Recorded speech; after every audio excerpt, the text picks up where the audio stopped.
Revolución en Países Bajos e Inglaterra. Este video es la continuación directa del último que subimos hace un par de semanas respecto a la construcción revolucionaria de la modernidad.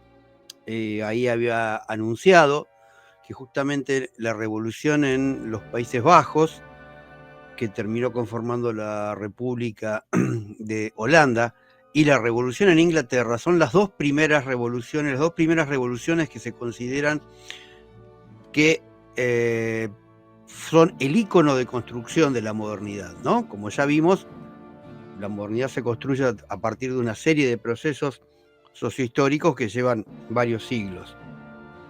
Así que hoy no vamos a repetir necesariamente esa serie de detalles y procesos sociales y políticos y económicos, sino nos vamos a concentrar más bien en el derrotero, si bien siempre en relación a la dinámica sociohistórica, porque no hay otra manera de poder entender de forma dialéctica un proceso histórico y mucho menos un proceso revolucionario. No se trata solo de intercambiar figuritas, nombres, hoy dio el golpe peleó contra aquel, eso es parte, obviamente, pero hay que saber exactamente a qué responde cada sector, ¿no? Bien, la primera de todas, la primera que ocurre en términos históricos, es la llamada Revolución en los Países Bajos. Tuvo un proceso muy largo, se la considera que va del 1566 al 1648, casi 100 años. La inglesa también va a llevar unas cuantas décadas. Y representa el primer movimiento de conflictividad entre lo que es el feudalismo tardío y el protocapitalismo moderno que empieza a aparecer, ¿no? Los sujetos fundamentales, como vimos, va a ser la burguesía mercantil y manufacturera. Y Países Bajos, Holanda y lo que después va a ser Bélgica, representaba un momento un espacio muy particular, ¿no? Porque, bueno, justamente tenían un gran desarrollo esta burguesía mercantil y manufacturera, lo mismo que pasaba en Italia. No es ninguna casualidad que justo ahí se dé lo que se llama Renacimiento y Humanismo. En estos dos países van a ser los íconos especiales, particulares, en donde se dan estos movimientos, ¿sí? Bueno, se producen toda una serie de movimientos en Europa y lo que sí hay es un crecimiento agrícola, porque como decía en el video anterior, va creciendo la demanda, va aumentando la población y crece la demanda, ¿sí? Pero hay un hecho que es muy importante, y es la caída de Constantinopla en manos de los turcos, lo que hace que los europeos del Mediterráneo y del Atlántico tengan que buscar rutas alternativas. Ya no pueden comunicarse más con Asia, que tenían, con India, con China, que tenían buena comunicación y comercio, a través del Mediterráneo y a partir de ahí por tierra, adentrarse en Asia, sino que van a tener que o bien dar la vuelta por África, cosa que harán los portugueses, o bien eh,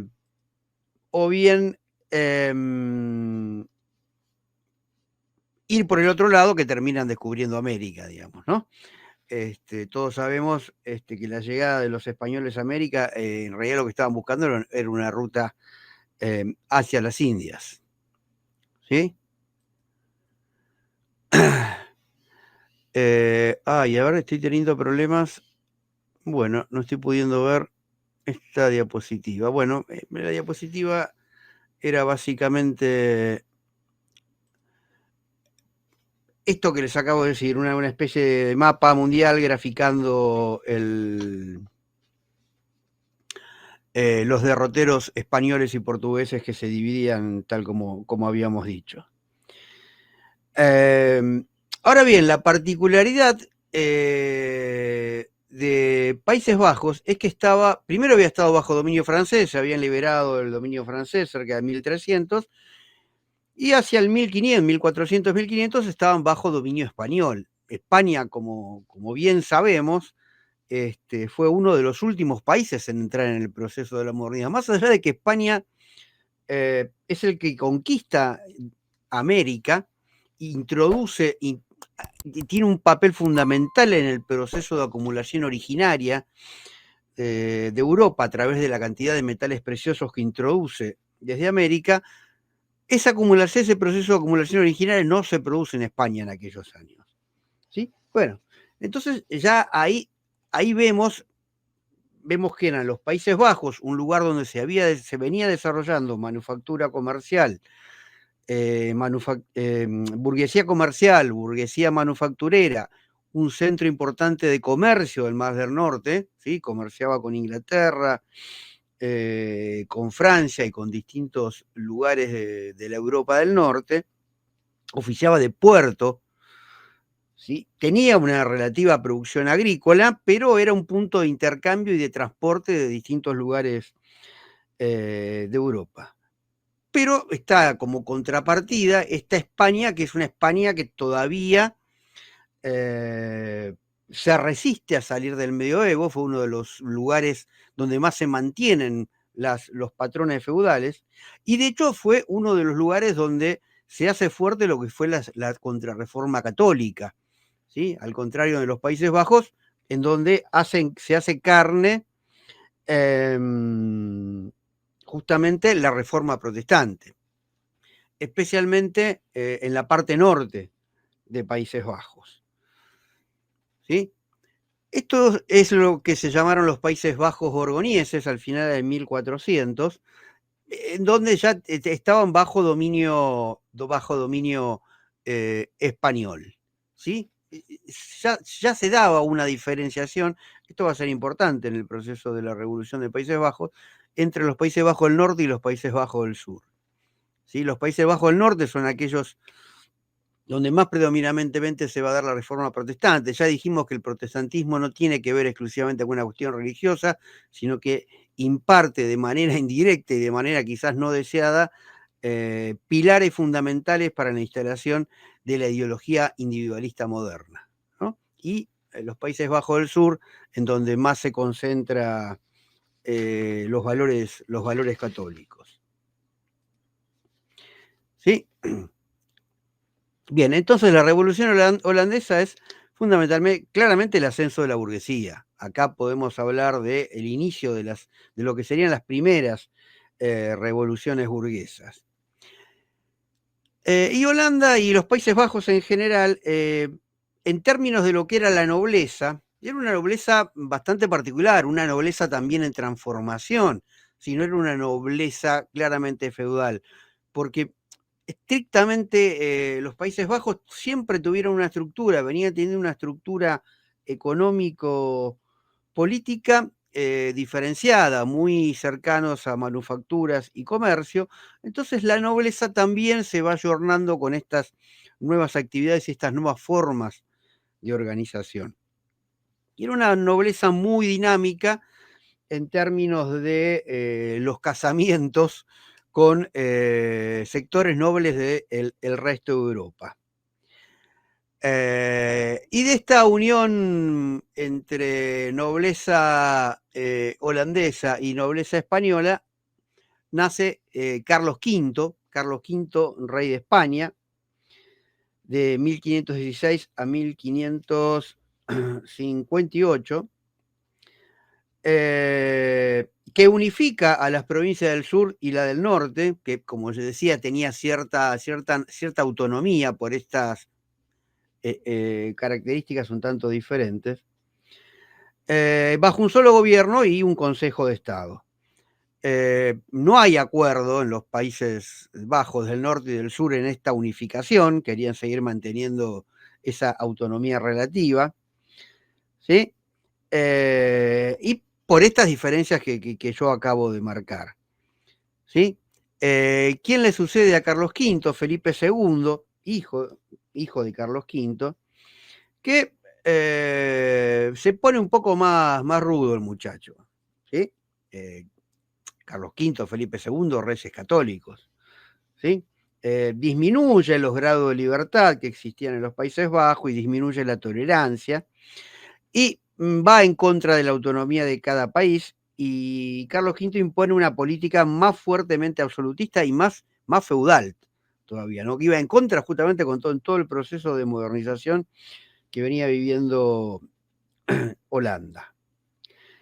Deja a Margarita como regente, ¿sí? Que genera una alza de impuestos muy importante. Esto provoca una revuelta, una rebelión, liderada por alguien que va a ser importante en este proceso, que se llama Guillermo de Orange. Primero, con esta diapositiva, quiero que veamos lo que era el Imperio Español de aquellos años, ¿sí? Un imperio que ocupaba, ¿no?, Países Bajos, España, Portugal y lo que quedaba del Sacro Imperio Germánico, sur de isla de Córcega, sur de Italia, parte de Suiza y Francia, ¿no? Un imperio relativamente importante para aquellos años. Decía, Guillermo de Orange es el que va a liderar las primeras revueltas y las primeras protestas como excusa de estos aumentos de impuestos en contra de la monarquía española que dominaba los Países Bajos. Y junto con esto se va a dar en el 1566 un movimiento que se llamó de iconoclastas, que tenía una fuerte impronta de destrucción de iglesias, anticatólica, anti, anti lo que era una de las reglas, de las características fundamentales de España de aquellos años. ¿Sí? Margarita es reemplazada por el duque de Alba, que vuelve a poner mano dura, expulsa a la nobleza holandesa del gobierno porque tenía cierta participación en el gobierno, más allá de que estuvieran dominados por la monarquía española. Entonces esto termina generando una reacción, cosa que es muy común en la historia, ¿no? Cuando se pone duro algún poder y hay alguna revuelta desde abajo, cuanto más duro se pone el poder, más se intensifica la revuelta.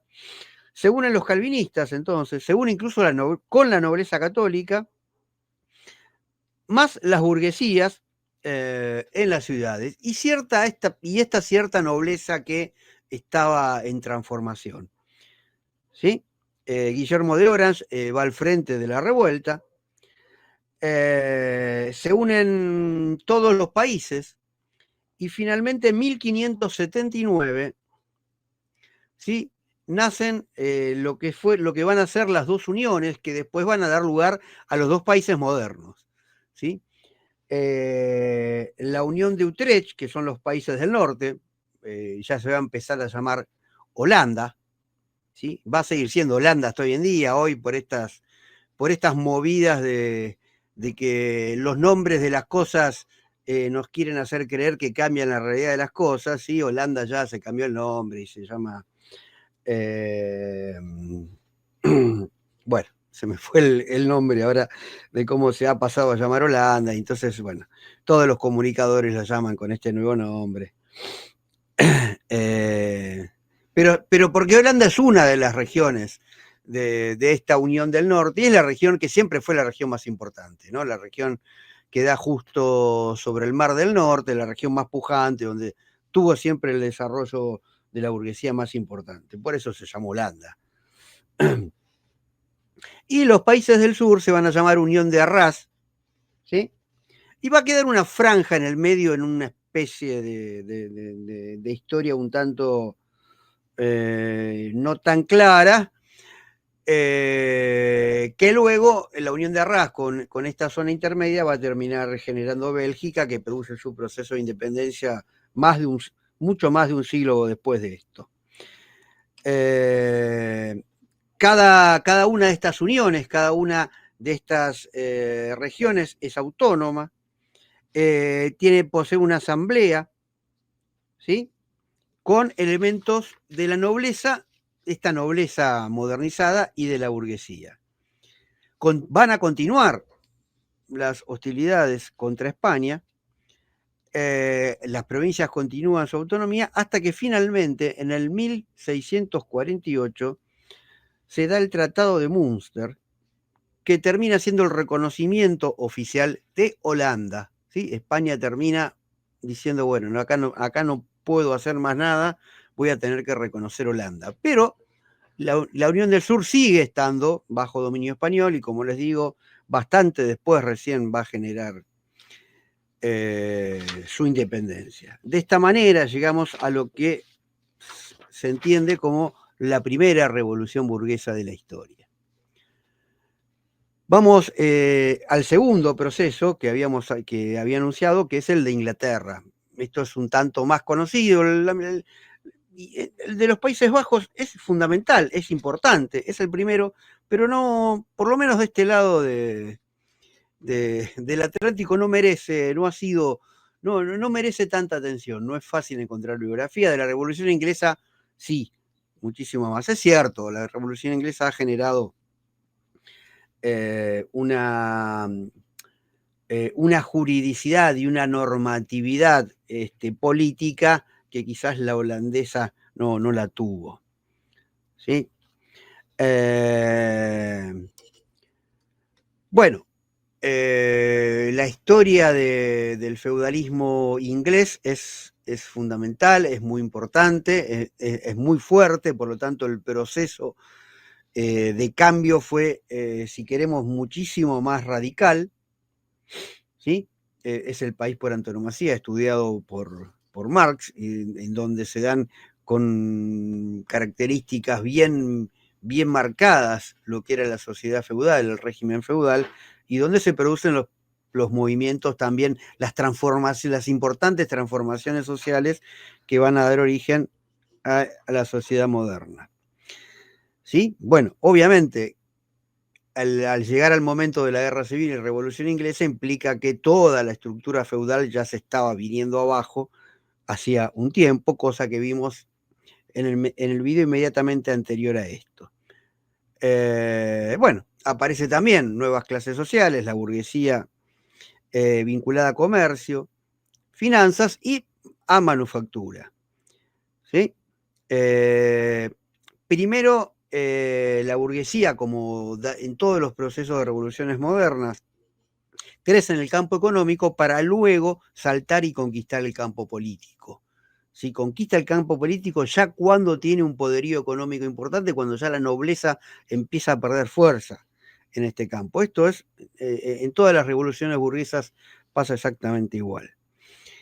Gran cantidad de agricultores con las características del régimen feudal histórico, pero bueno, se da el proceso de modernización de la agricultura, se va abandonando el cultivo en pequeña escala propia de la estructura feudal, crece el comercio, crece una manufactura en el campo, y se van sacrificando las costumbres tradicionales en pos de ir atrás de la ganancia, de la ganancia económica, del lucro.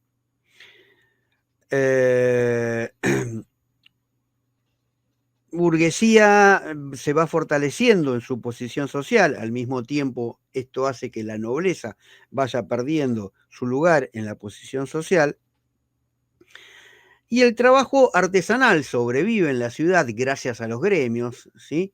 Lo que se llamaban los gremios tenía que ver con la forma de contención, de organización de lo que era la manufactura artesanal medieval, de una manera fuertemente corporativa, totalmente regulada por los gremios. De esa manera regulaban que la competencia fuera la necesaria, es decir, que no haya demasiados artesanos, y estaba muy fuertemente regulado el proceso de ingreso, de aprendizaje y de crecimiento en la jerarquía.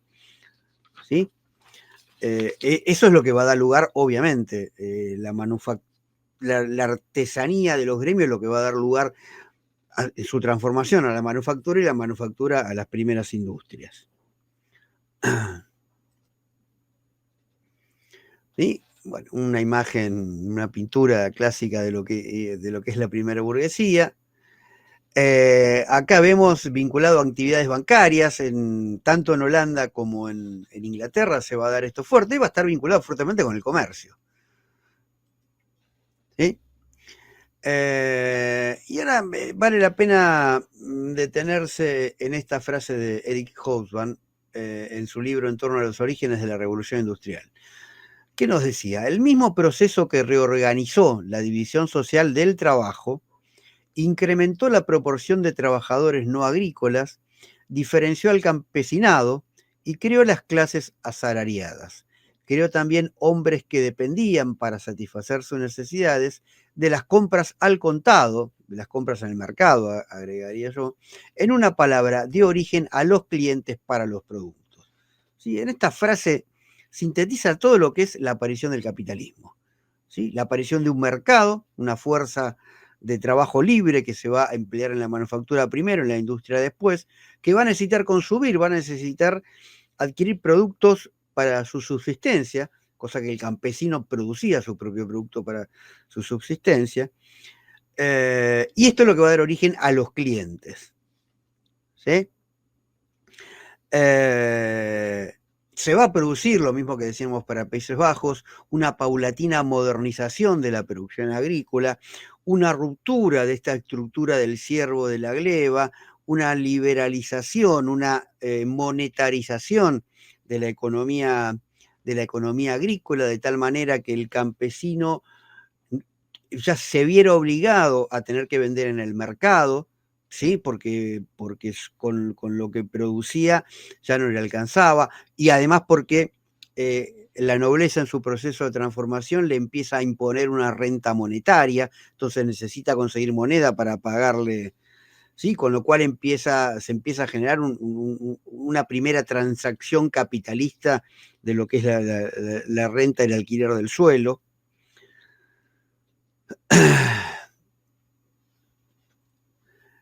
Acá vemos dos figuras, el hilado, que va a ser una de las primeras manufacturas, que se va a concentrar en el campo. ¿Por qué en el campo?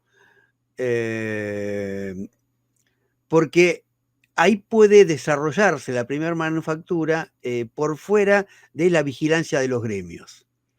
¿Sí? Porque los gremios fueron al principio un factor de resistencia a este proceso de inicio del capitalismo, ¿no? Bueno, el hilado que viene de las ovejas, empieza, esto lo estudió claramente Marx, lo decíamos la vez pasada, lo de los cercamientos, parte de los procesos de cercamiento tiene que ver con la instalación de ganado ovino, ¿sí? La industria textil, la manufactura textil pasa a ser una de las actividades económicas fundamentales de Inglaterra.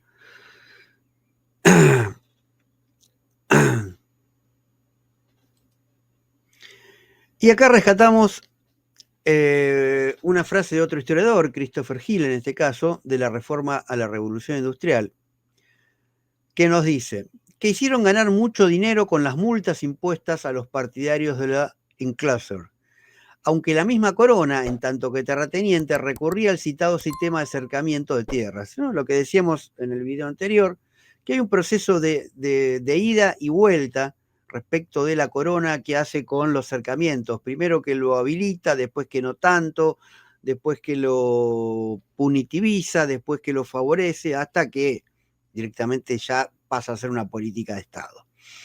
Las multas por enclaser se convirtieron en un impuesto irregular que se cobraba a un sector de la clase hacendada y que no daba una protección adecuada a los pobres. ¿Sí? Esto es lo interesante, digamos.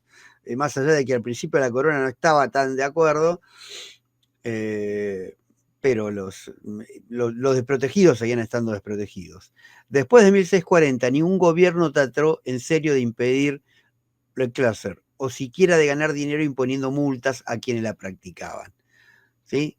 Este proceso de acercamiento fue un proceso central para el origen del proceso capitalista en Inglaterra. Bueno, acá tenemos algunas imágenes de lo que eran los gremios, ¿no? Algo ya expliqué. Es una clara herencia del medioevo. Controles el ingreso, la calidad del trabajo, regulan competencia, aseguran ingreso de los miembros, una fuerte inserción en la estructura feudal, medieval, ¿sí? Hasta que pierden frente a la producción de de manufacturas. Bueno, esto es lo que hablaba, por ejemplo, del hilado. Aparece lo que se llama el domestic system, que sería una de las primeras formas manufactureras, alejada de los gremios, por fuera de los gremios. Se empiezan a dar talleres que implica una ruptura del sistema de gremios. Se da por afuera, pero termina imponiéndose como, porque vencen a los gremios y termina imponiéndose como la forma moderna de producción. Logra escapar al control de los gremios. El hilado es una actividad, una de las primeras que aparece con este sistema. Y el capitalismo, decíamos, que convierte al artesano de la dependencia del domestic system a la proletarización. ¿Sí? De domestic system a la proletarización hay un proceso, pero un proceso continuo. ¿Sí? Es decir, no es que se produce un salto, hay el domestic system a la proletarización reemplaza a los gremios y ahí surge claramente la fuerza de trabajo libre. Y el otro sector fundamental es la burguesía. Como decía antes, es muy importante no solo la manufactura, sino banqueros y comerciantes. Fundamentalmente esta era la burguesía urbana, productores arrendatarios en el campo, ¿sí? Algunos de los campesinos que logran mejorar saliendo de su situación y en esta entrada de producción para el mercado se terminan transformando en productores agrarios en este proceso de modernización. El resto, la mayoría, terminan siendo entrando al proceso de proletarización, ¿no? Pierden todo y terminan incorporándose como fuerza de trabajo en la manufactura y en la protoindustria. ¿Sí? Bueno, acá tengo otro problema. Esta era una imagen, un cuadro de Carlos I, y ahora vamos al proceso efectivamente de esta guerra civil, con los nombres, y ya estamos llegando al fin de este video. En general, los historiadores la entienden que va de 1642 a 1651, lo que llaman la etapa de la guerra civil, y acá es donde empieza el conflicto entre lo que sería Carlos I y el Parlamento. Se venía dando un Parlamento que tenía un poder limitado, ¿sí? Y se termina imponiendo como líder de este Parlamento Oliver Cromwell, famoso, el más famoso de lo que es el proceso de la Revolución Inglesa, ¿no? Se da una guerra civil, ¿sí? De hecho, el Parlamento tiene su propio ejército que pelea contra el ejército del rey, termina imponiéndose Cromwell, el Parlamento, derrotan al rey y a su ejército. Carlos I es ejecutado en 1649, que es cuando se da la abolición de la monarquía, ¿sí? Que luego va a regresar. Entonces ahí empieza a ser un gobierno fuertemente, un gobierno parlamentario, lo que se llamó la República del Protectorado de 1649-1660. Se establece un gobierno republicano y luego un protectorado bajo, todo este periodo va a ser bajo liderazgo de Oliver Cromwell. Luego se da una restauración, porque Cromwell se muere.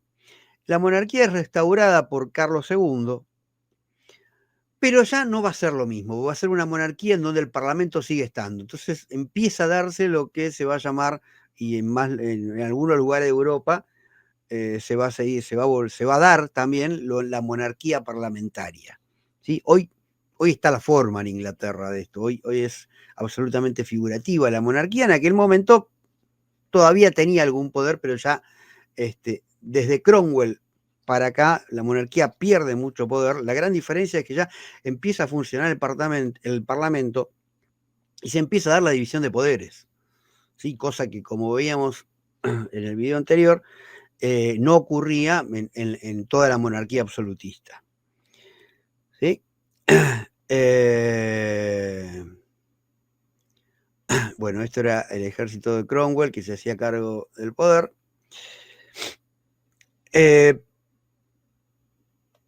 Tras la muerte de Cromwell, en realidad asume Carlos II, y a Carlos II le sucede Jacobo II. Y acá empieza lo que los historiadores llaman el periodo de la Revolución Gloriosa, de 1688 a 1689. ¿Sí?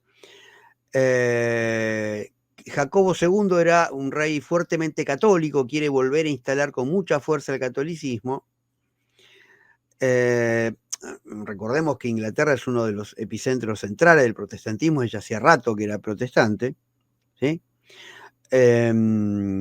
Y buscaba imponer su voluntad y intenta hacer una intervención del Parlamento, Jacobo II. Y acá es donde se produce la invasión de Guillermo de Orange, que si bien es el mismo nombre, no es el mismo que vimos antes para el de los Países Bajos, hay una diferencia de muchas décadas, además, que viene desde el continente y termina, digamos, liderando la batalla a favor del Parlamento, y por eso entre 1688 y 1689, a partir de enfrentamientos en conflicto armado, se da lo que se llama la Revolución Gloriosa, que acá tenemos una imagen de la Revolución Gloriosa, en donde Guillermo de Orange y el ejército de Guillermo de Orange, que representaba los intereses del Parlamento y por lo tanto los intereses de esta protoburguesía, terminan imponiéndose, y de esta manera, con mucha más conflictividad que lo que fue en los Países Bajos, se da la Revolución Inglesa, en términos cronológicos la segunda revolución burguesa de construcción de la modernidad, pero en términos políticos considerada la primera, porque justamente lo que hace es instaurar como forma de gobierno la República, que va a ser la figura por antonomasia de toda la modernidad en términos políticos. Bueno, creo que con esto ha quedado este periodo de los inicios de la modernidad, y ahora ya vamos a ir en esta serie que seguimos, el derrotero histórico, como ustedes ya han visto en este ciclo de dialéctica de revoluciones y rebeliones. Vamos teniendo varias series.